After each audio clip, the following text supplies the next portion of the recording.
आज हम लोग वर्ग 8 एक्सरसाइज 14.2 में क्वेश्चन नंबर 7 को देखेंगे। एक समलंब चतुर्भुज की समांतर भुजाओं में से एक भुजा दूसरी भुजा से दुगुनी है। यदि इसका क्षेत्रफल 168 सेंटीमीटर तथा ऊंचाई 8 सेंटीमीटर हो तो समांतर भुजाओं की लंबाई ज्ञात कीजिए। देखिए, सबसे पहले हमने एक समांतर चतुर्भुज बनाया है फिगर में, जिसमें से ऊंचाई को 8 सेंटीमीटर दिखा दिया गया है और इसका क्षेत्रफल दिया हुआ है 168 सेंटीमीटर। लेकिन प्रश्न में कहता है कि पहली भुजा दूसरी भुजा की दुगुनी है। तो मान लीजिए हमने पहली भुजा को x मान लिया, तो निश्चित है कि ये जो दूसरी भुजा है सो 2x होगा, दुगुना इसका मैंने यहाँ लिख भी दिया है। तो माना पहली भुजा बराबर x, दूसरी भुजा बराबर 2x। आइए इसको हम लोग हल करते हैं। अब देखिए, हम लोग आगे देखते हैं। समलंब चतुर्भुज का क्षेत्रफल बराबर, जो चीज़ दिया है प्रश्न में उसी का फार्मूला लगाएंगे, क्योंकि क्षेत्रफल दिया हुआ था 168। समलंब चतुर्भुज का क्षेत्रफल बराबर 1/2 गुने समांतर भुजाओं का जो गुने ऊंचाई होता है। समांतर भुजा हम लोग जानते हैं कि ये वाला और ये वाला है, ठीक है। फार्मूला लिख दिया। अब देखिए, समलंब चतुर्भुज का क्षेत्रफल आपका क्वेश्चन में दिया हुआ है 168 सेंटीमीटर। ये हमने यहाँ पर इसके बदले में यहाँ पर इसके नीचे लिख दिया है। बाकी इसको आगे बढ़ाते जा रहे हैं। ये पहली भुजा हो गया, मान लीजिए x हो गया, और दूसरी भुजा हो गया आपका 2x। इसको यहाँ लिख दिए हैं। अब क्या करेंगे, हम लोग इसको लिख सकते हैं यहाँ 168 बराबर 1/2 इंटू, इसको जोड़ेंगे तो 3x हो गया, इसको जोड़ें तो, और ये 8 है।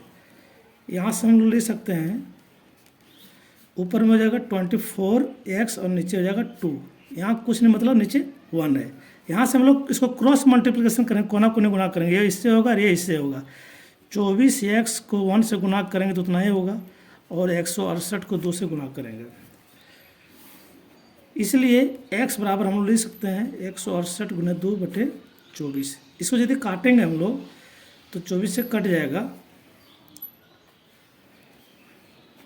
7 बार में ये कट गया 168, और इसको गुना करेंगे तो 14 x का मान निकला, यानी कि हमारा पहली भुजा जो है सो x निकला। तो पहली भुजा बराबर हम लिखेंगे x बराबर 14 सेंटीमीटर निकला, और दूसरी भुजा बराबर, देखिए प्रश्न में 2x है, 2x यानी कि 2 गुने x का मान 14, 28 सेंटीमीटर।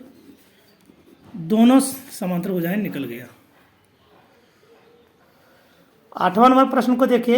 एक समलंब के आकार के खेत ABCD की मेड़ की लंबाई 130 मीटर है, जिसमें यदि BC बराबर 42, CD 28, AD 36, तो इस खेत का क्षेत्रफल ज्ञात कीजिए। भुजा AB समांतर भुजाओं AD तथा BC पर लंब। ये ABCD जो है सो समलंब आकार का खेत है, इसी का क्षेत्रफल निकालने के लिए बोल रहा है। देखिए, इसमें जो चीज़ दिया हुआ है भुजा की लंबाई, उसको हम लोग मेंशन कर देते हैं पहले। देखिए, हमने मेंशन कर दिया है।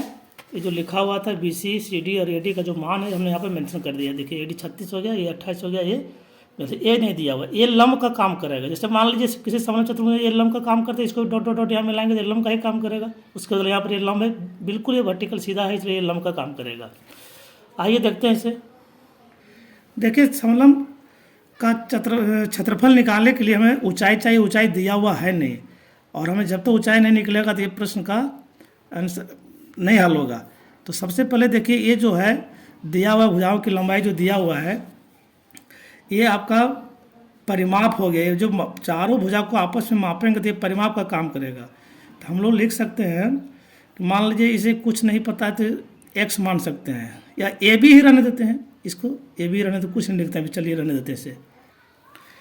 देखिए, समलंब त्रिभुज का परिमाप क्या होगा, जब तक ये चारों भुजा को नहीं जोड़ेंगे तो परिमाप तो निकलेगा नहीं। और परिमाप प्रश्न में दिया हुआ है 130 मीटर दिया हुआ है परिमाप। तो हमने यहाँ पर लिख दिया समलंब त्रिभुज का परिमाप बराबर भुजा AB, भुजा BC, भुजा CD, भुजा AD, ये सबका योग।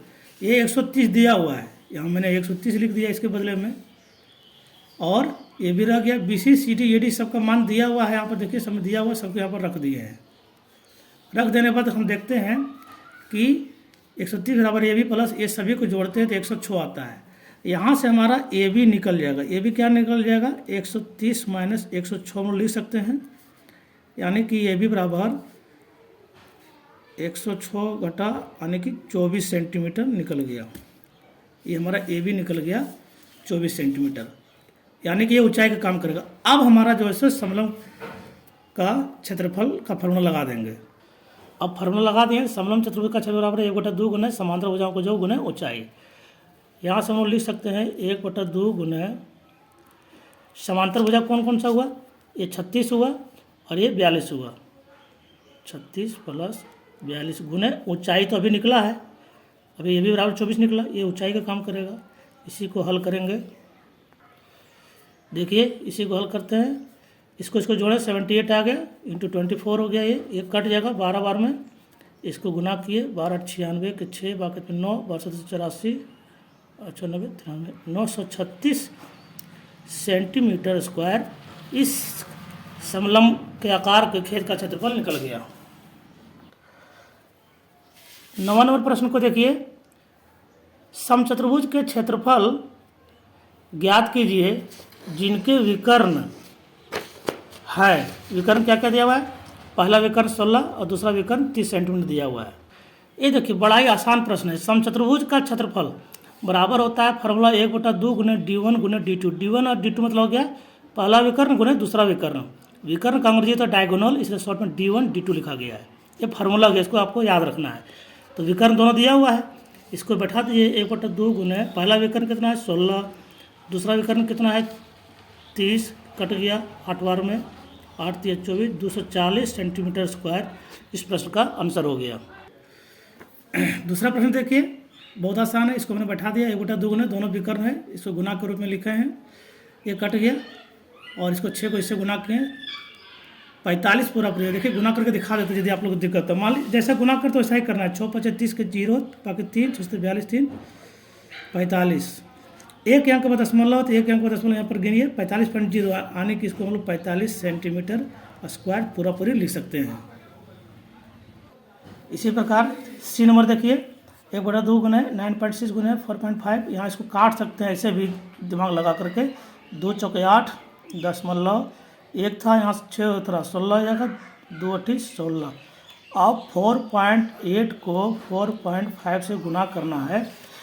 गुना करके भी बोलिएगा तो हम आपको दिखा देते हैं। चलिए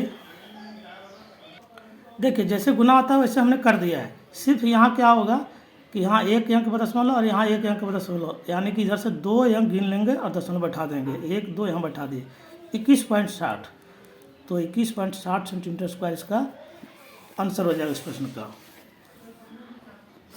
10वां प्रश्न देखिए, एक समचतुर्भुज का क्षेत्रफल 88 सेंटीमीटर है यदि उसका एक विकर्ण 11 सेंटीमीटर है तो दूसरे विकर्ण की लंबाई ज्ञात कीजिए। देखिए समचतुर्भुज आमतौर पर इस तरह से बनाया जाता है, इसको ऐसे भी बना सकते हैं हम लोग, ऐसे भी बना सकते हैं। पतंग भी एक प्रकार का समचतुर्भुज होता है और इसी का क्षेत्रफल दिया हुआ है 188 सेंटीमीटर दिया हुआ है। यदि उसका एक विकर्ण, मान लीजिए इसको मिला दिए विकर्ण हो गया, इसको मतलब मिला दिए तो ये भी एक विकर्ण हो गया। दिया हुआ है कि उसका एक विकर्ण 11 सेंटीमीटर हो, तो एक विकर्ण 11 सेंटीमीटर, अब कोई भी विकर्ण 11 सेंटीमीटर हो जाता है क्योंकि समचतुर्भुज का मतलब होता है कि चारों भुजा बराबर होता है। ये चारों भुजा आपस में क्या होता है, बराबर होता है। एक विकर्ण दिया हुआ है 11 सेंटीमीटर, दूसरा विकर्ण निकालना है। देखिए प्रश्न में जो चीज़ दिया हुआ है उसी को लिखेंगे, क्षेत्रफल दिया हुआ है वही फॉर्मूला लिखें। समचतुर्भुज क्षेत्र बराबर 1/2 गुना d1 गुना d2। अब क्षेत्रफल दिया हुआ है 88 दिया हुआ है, हमने 88 लिख दिया, बराबर 1/2 गुना d1, एक विकर्ण तो दिया हुआ है 11, मान लीजिए दूसरा नहीं दिया तो इसको d2 में लिख दिए हैं। यहीं से हम लोग इसको हल करेंगे। इसको लिख सकते हैं, ऊपर में क्या है 11 गुना d2 हो गया, नीचे 2 है, यहाँ कुछ नहीं मतलब 1 हो गया। यहाँ से हम लोग क्रॉस मल्टीप्लिकेशन करेंगे, कोना कोने गुना करेंगे। 11 गुना d2 यदि गुना हुआ 1 से तो उतना ही होगा, और 88 को 2 से गुना करेंगे। यहाँ से क्या करेंगे हम लोग d2 बराबर निकाल सकते हैं 88 गुने 2 बटे 11 हो जाएगा। देखिए 11 से 1 कट जाएगा 88, 11 8 88, 8 बार में कटा, तो d2 बराबर क्या हो गया 8 दूनी 16, 16 सेंटीमीटर इसका आंसर निकल जाएगा। क्वेश्चन 11 को देखिए, 162 सेंटीमीटर क्षेत्रफल वाले समचतुर्भुज का एक विकर्ण हमारा दिया हुआ है 15 सेंटीमीटर, तो दूसरा विकर्ण ज्ञात कीजिए। चलिए ठीक है, समचतुर्भुज का क्षेत्रफल बराबर फार्मूला जो चीज़ दिया हुआ है, क्षेत्रफल दिया हुआ था वही फार्मूला लगाए हम लोग, 1/2 D1 गुने D2। इसके जगह में हम लोग 162 लिख सकते हैं, 162 बराबर 1/2 गुने, देखिए एक विकर तो दिया हुआ है 15 सेंटीमीटर और दूसरा विकर निकालना है, तो मान लीजिए यहाँ पर 15 दे देते हैं और D2 को D2 रहने देते हैं, वही तो निकालना है हमको। यहाँ से हम लोग क्या लिख सकते हैं, ये 15 गुने D2 हो गया ऊपर में, नीचे है 2, यहाँ नीचे कुछ नहीं मतलब 1 है, क्रॉस मल्टीप्लिकेशन कर देना है। इसको गुना करेंगे 1 से तो उतना ही हो जाएगा, 15 गुने D2 और 162 को 2 से गुना करेंगे, यहाँ से हमारा क्या हो जाएगा, D2 बराबर 162 गुने 2/15। इसको हम लोग हल कर देते हैं, इसको गुना किए आपस में तो कटेगा तो कुछ नहीं, 324 हो जाएगा बटे 15, और यदि इसको भागा देते हैं हम लोग तो दशमलव में आएगा 21.6 सेंटीमीटर हमारा दूसरा विकर्ण निकल गया। 12वां क्वेश्चन देखिए, एक समचतुर्भुज का क्षेत्रफल ज्ञात कीजिए जिसकी भुजा 10 सेंटीमीटर और ऊंचाई 9.6 सेंटीमीटर है। यदि एक विकर्ण की लंबाई 12 सेंटीमीटर तो दूसरे विकर्ण की लंबाई ज्ञात कीजिए। आपके पास बुक होगा, बुक का प्रश्न जो है सामने खोल कर रखिएगा तो अच्छा से समझ में आएगा।